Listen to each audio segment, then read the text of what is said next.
है कृष्णा। श्रीमद् भागवतम हिंदी में पढ़े और सुने। भागवत पुराण स्कंद 1 सृष्टि अध्याय 1 मुनियों की जिज्ञासा श्लोक 1.1.1 ओम नमो भगवते वासुदेवाय।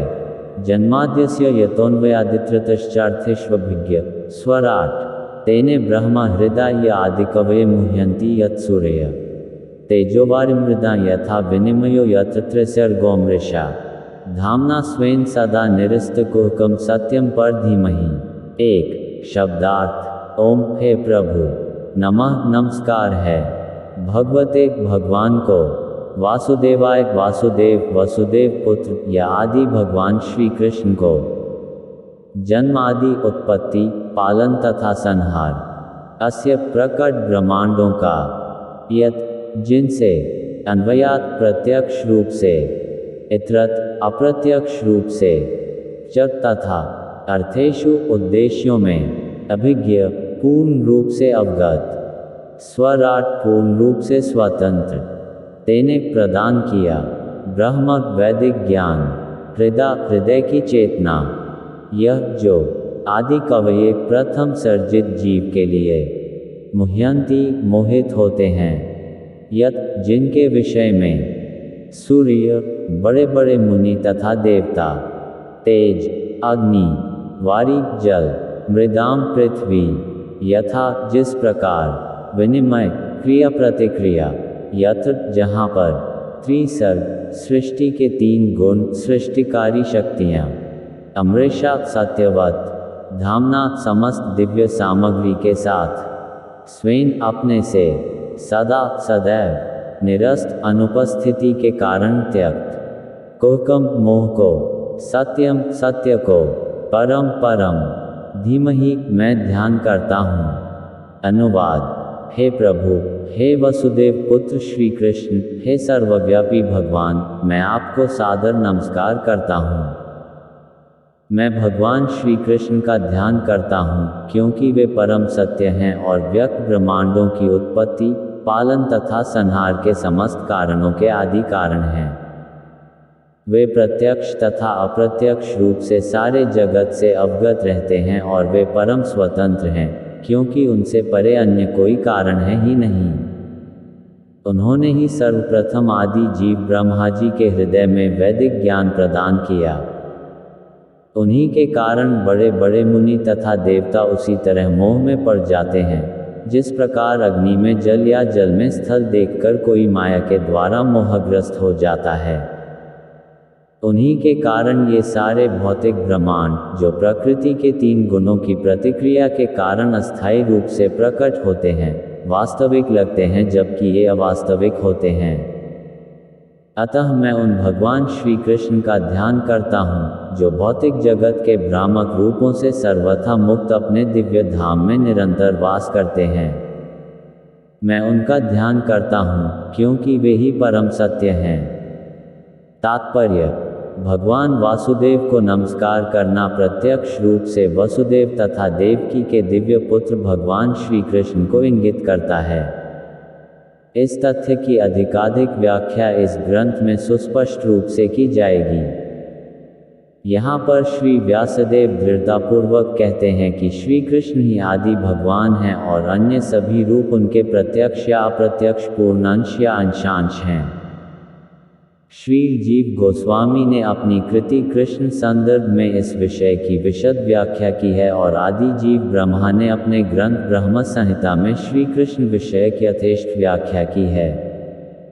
सामवेद उपनिषद में भी बताया गया है कि भगवान श्री कृष्ण देवकी के दिव्य पुत्र हैं।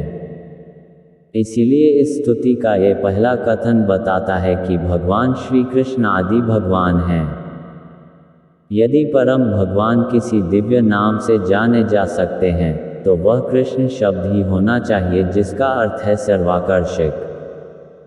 भगवद गीता में भगवान ने कई स्थलों पर स्वयं को आदि भगवान घोषित किया है और इसकी पुष्टि अर्जुन के द्वारा तथा नारद व्यास आदि बड़े बड़े मुनियों द्वारा भी की गई है। पद्म पुराण में ये भी कहा गया है कि भगवान के असंख्य नामों में से कृष्ण नाम सर्वप्रमुख है। वासुदेव नाम भगवान के पूर्ण अंश का सूचक है और भगवान के अन्य सभी रूप जो वासुदेव से अभिन्न हैं, इस ग्रंथ में बताए गए हैं। वासुदेव नाम विशिष्ट रूप से वसुदेव तथा देवकी के दिव्य पुत्र का सूचक है। सन्यासियों में सिद्ध परमहंसों द्वारा श्री कृष्ण का ध्यान सदा ही किया जाता है। वासुदेव अथवा भगवान श्री कृष्ण ही समस्त कारणों के कारण हैं। जितनी भी वस्तुओं का अस्तित्व है वे सभी भगवान से ही उद्भूत हैं। ऐसा किस तरह है, इसकी व्याख्या इस ग्रंथ के अगले अध्यायों में की गई है। महाप्रभु श्री चैतन्य ने इस ग्रंथ को निर्मल पुराण कहा है, क्योंकि इसमें भगवान श्री कृष्ण का दिव्य आख्यान है। श्रीमद् भागवत का इतिहास भी अत्यंत महिमामय है। इसका संकलन श्री व्यासदेव ने दिव्य ज्ञान में परिपक्वता प्राप्त करने के पश्चात किया। उन्होंने अपने आध्यात्मिक गुरु श्री नारद जी के अनुदेशों के अंतर्गत इसकी रचना की। व्यासदेव ने समस्त वैदिक वाङ्मय का संकलन किया, जिसमें चारों वेद, वेदांत सूत्र या ब्रह्म सूत्र, पुराण, महाभारत इत्यादि सम्मिलित हैं। किंतु वे इतने पर भी संतुष्ट नहीं हुए। जब उनके गुरु नारद ने उनके इस असंतोष को देखा तो उन्होंने उनको भगवान कृष्ण के दिव्य कार्यकलापों के विषय में लिखने का उपदेश दिया। ये दिव्य कार्यकलाप इस ग्रंथ के 10वें स्कंध में विशेष रूप से वर्णित हैं। किंतु इसका सार तत्व प्राप्त करने के लिए मनुष्य को चाहिए कि वह धीरे धीरे ज्ञान विकसित करके क्रमशः आगे बढ़े। ये स्वाभाविक है कि चिंतनशील मनुष्य सृष्टि का उद्गम जानना चाहता है। रात्रि में वह आकाश में तारों को देखता है और स्वाभाविक है कि वह उनके निवासियों के विषय में कल्पनाएं करता है।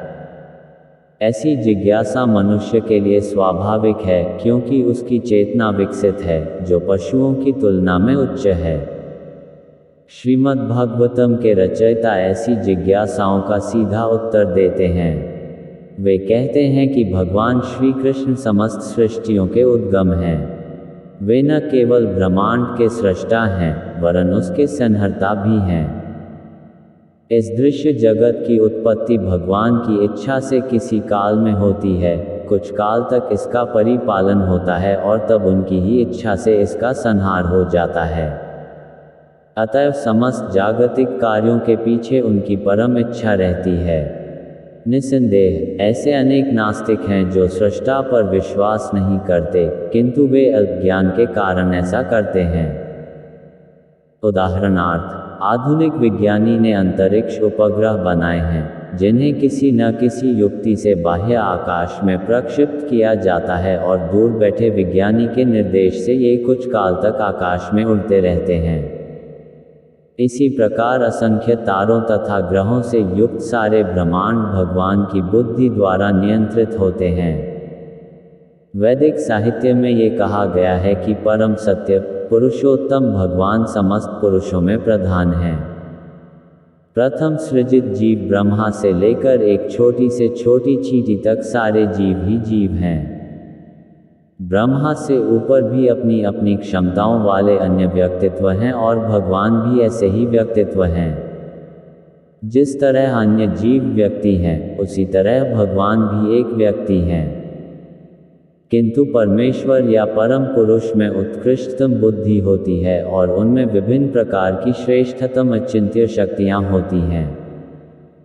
यदि मनुष्य का मस्तिष्क अंतरिक्ष उपग्रह बना सकता है, तब तो कोई भी बहुत आसानी से कल्पना कर सकता है कि मनुष्य से उच्चतर कोटि का मस्तिष्क ऐसी आश्चर्यजनक वस्तुएं बना सकता है जो कहीं अधिक श्रेष्ठ हों।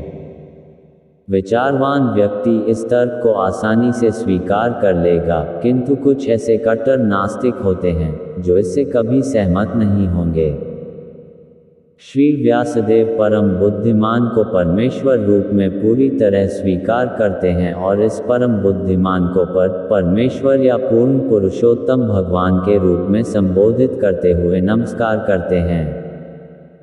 ये परमेश्वर श्री कृष्ण ही हैं, जैसा कि व्यासदेव ने भगवद गीता में तथा अपने अन्य शास्त्रों में और विशेष रूप से श्रीमद् भागवत में स्वीकार किया है। भगवद गीता में भगवान कहते हैं कि उनसे बका कोई परतत्व या अंतिम लक्ष्य नहीं है। इसीलिए श्री व्यासदेव तुरंत उन परतत्व श्री कृष्ण की पूजा करते हैं जिनकी दिव्य लीलाओं का वर्णन दशम स्कंद में हुआ है। निष्ठाहीन व्यक्ति सीधे दशम स्कंद में और विशेषकर उन 5 अध्यायों में पहुंच जाते हैं जिनमें भगवान की रासलीला का वर्णन है। श्रीमद् भागवत का यह अंश इस महान ग्रंथ का गुह्यतम अंश है। जब तक किसी को भगवान का पूरा दिव्य ज्ञान प्राप्त न हो ले, तब तक वह भगवान की पूज्य दिव्य लीलाओं को, जिन्हें रास नृत्य कहा जाता है, तथा गोपियों के साथ उनके प्रेम व्यवहार को ठीक से समझ नहीं सकता। यह विषय अत्यंत आध्यात्मिक है। केवल ऐसे मुक्त पुरुष, जिन्होंने क्रमशः परमहंस अवस्था प्राप्त कर ली है, इस रास नृत्य का दिव्य आस्वादन कर सकते हैं। अतः श्री व्यासदेव पाठक को अवसर प्रदान करते हैं कि भगवान की लीलाओं के सार का आस्वादन करने के पूर्व वे धीरे धीरे आत्म साक्षात्कार का विकास करें। इसलिए वे जानबूझकर गायत्री मंत्र धीमहि का आवाहन करते हैं। ये गायत्री मंत्र अध्यात्म में बढ़े चढ़े व्यक्तियों के निमित्त है। जब कोई गायत्री मंत्र का उच्चारण करने में सफल हो जाता है, तब वह भगवान की दिव्य स्थिति तक प्रवेश पा सकता है। अतः गायत्री मंत्र के सफल जप के लिए मनुष्य में ब्राह्मण जैसे गुणों का समावेश होना चाहिए या फिर उसे पूर्ण रूप से सतोगुणी होना चाहिए। तभी वह भगवान के नाम, यश, गुणों आदि की दिव्य अनुभूति प्राप्त कर सकता है। श्रीमद् भागवत भगवान की अंतरंगा शक्ति द्वारा प्रदर्शित उनके स्वरूप का आख्यान है और यह अंतरंगा शक्ति हमारे अनुभवगम्य दृश्य जगत को उत्पन्न करने वाली बहिरंगा शक्ति से भिन्न होती है। श्री व्यासदेव ने इस श्लोक में इन दोनों शक्तियों में अंतर स्पष्ट किया है। वे कहते हैं कि प्रकट अंतरंगा शक्ति वास्तविक है, जबकि भौतिक जगत के रूप में प्रकट होने वाली बहिरंगा शक्ति अनित्य है और मृगमरीचिका जैसी है। मृगमरीचिका में वास्तविक जल नहीं रहता, केवल जल का आभास रहता है। वास्तविक जल तो कहीं अन्यत्र रहता है। ये दृश्य जगत एक वास्तविकता जैसा प्रतीत होता है, किंतु वास्तविकता तो आध्यात्मिक जगत में होती है और ये तो उसकी छाया, प्रतिबिंब मात्र है। परम सत्य तो वैकुंठलोक चिदाकाश में है, भौतिक आकाश में नहीं। भौतिक आकाश में प्रत्येक वस्तु सापेक्ष सत्य है। कहने का तात्पर्य यह है कि एक सत्य किसी अन्य पर आश्रित होता है। ये दृश्य जगत प्रकृति के तीनों गुणों की अंत क्रिया से बनता है और यह अनित्य जगत बद्ध जीव के मोहग्रस्त मन को वास्तविकता का भ्रम प्रस्तुत करने वाला होता है। बद्ध जीव अनेकानेक योनियों में प्रकट होते हैं, जिनमें ब्रह्मा, इंद्र, चंद्र जैसे उच्चतर देवता भी सम्मिलित हैं। यथार्थ में प्रकट जगत में कोई वास्तविकता नहीं है, किंतु ये वास्तविक जैसा प्रतीत होता है। वास्तविकता का अस्तित्व तो वैकुंठलोक में है, जहाँ पुरुषोत्तम भगवान अपनी दिव्य सामग्री के साथ नित्य विद्यमान रहते हैं। किसी जटिल निर्माण कार्य का मुख्य इंजीनियर निर्माण कार्य में स्वयं भाग नहीं लेता, किंतु वह इसके कोने कोने से परिचित रहता है, क्योंकि सारा कार्य उसी के निर्देशन में संपन्न होता है। वह प्रत्यक्ष एवं अप्रत्यक्ष रूप से निर्माण कार्य के विषय में हर बात जानता है। इसी प्रकार भगवान भी इस दृश्य जगत के सर्वोपरि अभियंता होने के कारण इसके कोने कोने से परिचित हैं, यद्यपि सारे कार्य देवताओं द्वारा संपन्न किए जाते हैं। इस भौतिक सृष्टि में ब्रह्मा से लेकर एक क्षुद्र चींटी तक कोई भी स्वतंत्र नहीं है। हर स्थान पर भगवान का हाथ देखने में आता है। सभी भौतिक तत्वों के साथ साथ आध्यात्मिक स्फुलिंगों का उद्भव उन्हीं से होता है। इस भौतिक जगत में और जो कुछ भी उत्पन्न होता है, वह भौतिक तथा आध्यात्मिक अपरा तथा परा शक्तियों की ही अंत क्रियाओं से होता है, जो परम सत्य भगवान श्री कृष्ण से उद्भूत होती हैं। एक रसायन शास्त्री अपनी प्रयोगशाला में बैठे बैठे हाइड्रोजन तथा ऑक्सीजन मिलाकर जल उत्पन्न कर सकता है, किंतु वास्तव में जीव तो परमेश्वर के निर्देशानुसार प्रयोगशाला में कार्य करता है और वह रसायनवेत्ता जिन सामग्रियों से कार्य संपन्न करता है वे भगवान द्वारा प्रदान की गई हैं। भगवान प्रत्यक्ष तथा अप्रत्यक्ष रूप से प्रत्येक वस्तु को जानते हैं तथा वे सभी सूक्ष्म बातों को जानने वाले हैं तथा संपूर्ण स्वतंत्र हैं। उनकी तुलना सोने की खान से की जा सकती है, जबकि विभिन्न रूपों वाले दृश्य जगत की तुलना सोने से बनी विविध वस्तुओं से की जा सकती है, जैसे सोने की अंगूठी, हार इत्यादि। सोने की अंगूठी तथा सोने के हार के गुण खान में पाए जाने वाले सोने के ही समान होते हैं, किंतु खान का सोना परिमाण में भिन्न है। अतः परम सत्य एक ही है और साथ ही साथ भिन्न भी है। परम सत्य के तुल्य पूरी तरह से कुछ भी नहीं है, किंतु साथ ही परम सत्य से स्वतंत्र भी कुछ नहीं है। संपूर्ण ब्रह्मांड के शिल्पी ब्रह्मा से लेकर एक नगण्य चींटी तक सारे बद्ध जीव सृजन का कार्य करते हैं, किंतु इनमें से कोई भी परमेश्वर से स्वतंत्र नहीं है। भौतिकतावादी व्यक्ति व्यर्थ ही सोचता है कि उसके अतिरिक्त कोई अन्य सृष्टा नहीं है। यह माया या भ्रम कहलाता है। अज्ञान के कारण भौतिकतावादी अपनी अपूर्ण इंद्रियों के परे देख नहीं पाता और इस प्रकार से वह सोचता है कि पदार्थ किसी श्रेष्ठ बुद्धि के बिना ही स्वतः आकार ग्रहण करता है।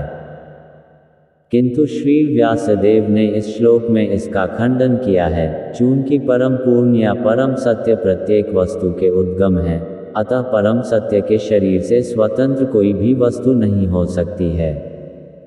देह के साथ जो कुछ घटित होता है वह देही को तुरंत ज्ञात हो जाता है।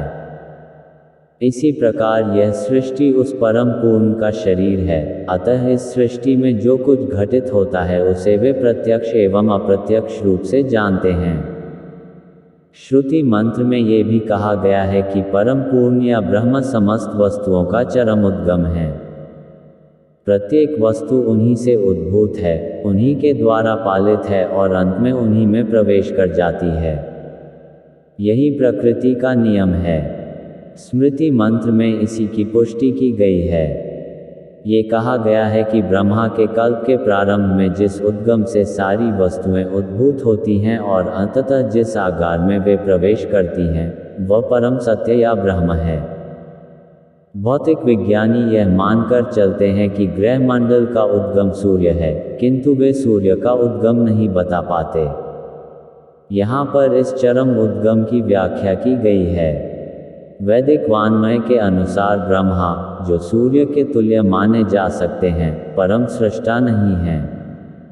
इस श्लोक में कहा गया है कि ब्रह्मा को वैदिक ज्ञान भगवान के द्वारा प्रदान किया गया। कोई चाहे तो ये तर्क कर सकता है कि प्रथम जीव होने के नाते ब्रह्मा को प्रेरित नहीं किया जा सकता था, क्योंकि उस समय कोई दूसरा व्यक्ति जीवित न था। यहाँ पर यह कहा गया है कि परमेश्वर ने गौण सृष्टा ब्रह्मा को प्रेरित किया जिससे वे सृजन कार्य कर सकें। अतः समस्त सृष्टि के पीछे जो परम बुद्धि कार्य करती है वह परब्रह्म श्री कृष्ण हैं। भगवद गीता में भगवान श्री कृष्ण कहते हैं कि वे ही पदार्थ की समग्रता को गठित करने वाली सर्जक शक्ति यानी प्रकृति का निरीक्षण करते हैं।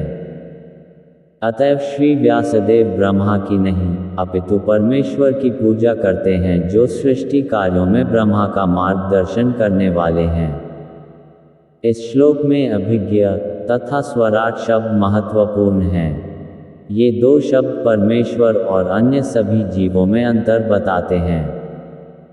दूसरा कोई भी जीव अभिज्ञ अथवा स्वराट नहीं है, अर्थात कोई भी जीव न तो पूरी तरह जानता है, न ही पूर्ण रूप से स्वतंत्र है। यहाँ तक कि सृष्टि करने के लिए ब्रह्मा को भी परमेश्वर का ध्यान करना होता है। तो फिर आइंस्टाइन जैसे महान विज्ञानियों के विषय में क्या कहा जा सकता है? ऐसे विज्ञानियों का मस्तिष्क निश्चित रूप से किसी मनुष्य की उपज नहीं है। जब कोई विज्ञानी ऐसा मस्तिष्क नहीं बना सकता, तो फिर उन मूर्ख नास्तिकों का क्या कहना जो भगवान की सत्ता को चुनौती देते हैं। यहाँ तक कि मायावादी निर्विशेषवादी जो अपने को भगवान से एकाकार होने की डींग मारते रहते हैं, न तो अभिज्ञ हैं न स्वराट। ऐसे निर्विशेषवादी भगवान का तादात्म्य प्राप्त करने के लिए ज्ञानार्जन हेतु कठिन तपस्या करते हैं, किंतु अंततः वे किसी ऐसे धनी शिष्य पर आश्रित हो जाते हैं जो मठ तथा मंदिर बनवाने के लिए उन्हें धन प्रदान करता है। रावण या हिरण्यकशिपु जैसे नास्तिकों को भगवान की सत्ता का विरोध करने के पूर्व कठिन तपस्या करनी पड़ी थी, किंतु अंत में वे असहाय बन गए और जब भगवान क्रूर मृत्यु के रूप में उनके समक्ष प्रकट हुए, तो वे अपने आप को बचा नहीं पाए। यही हाल उन आधुनिक नास्तिकों का है जो भगवान की सत्ता की अवमानना करते हैं। ऐसे नास्तिकों को वैसा ही दंड मिलेगा, क्योंकि इतिहास की पुनरावृत्ति होती है। जब जब लोग ईश्वर की सत्ता की उपेक्षा करते हैं, तब तब प्रकृति तथा उसके नियम उन्हें दंड देते हैं।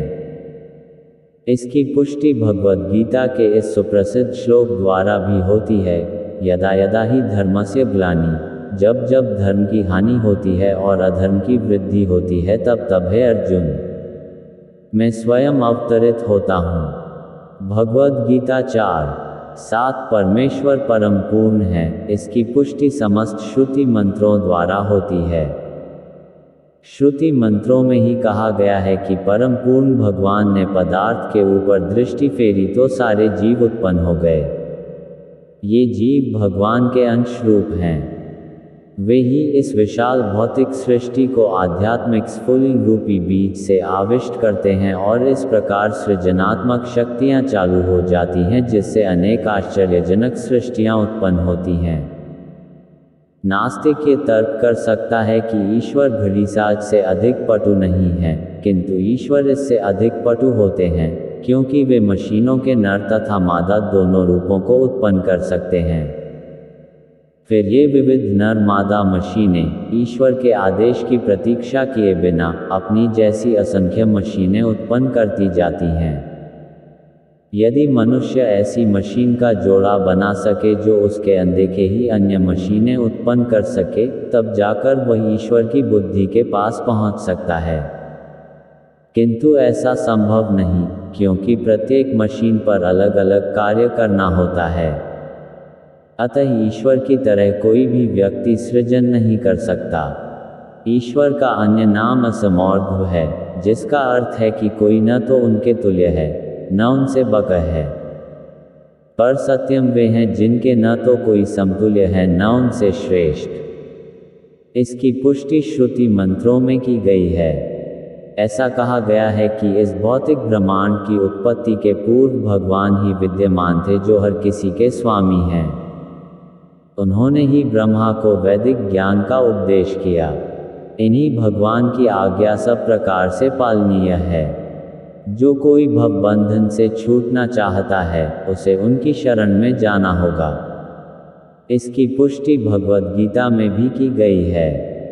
जब तक मनुष्य परमेश्वर के चरण कमलों की शरण ग्रहण नहीं करता, तब तक उसका मोहग्रस्त होना निश्चित है।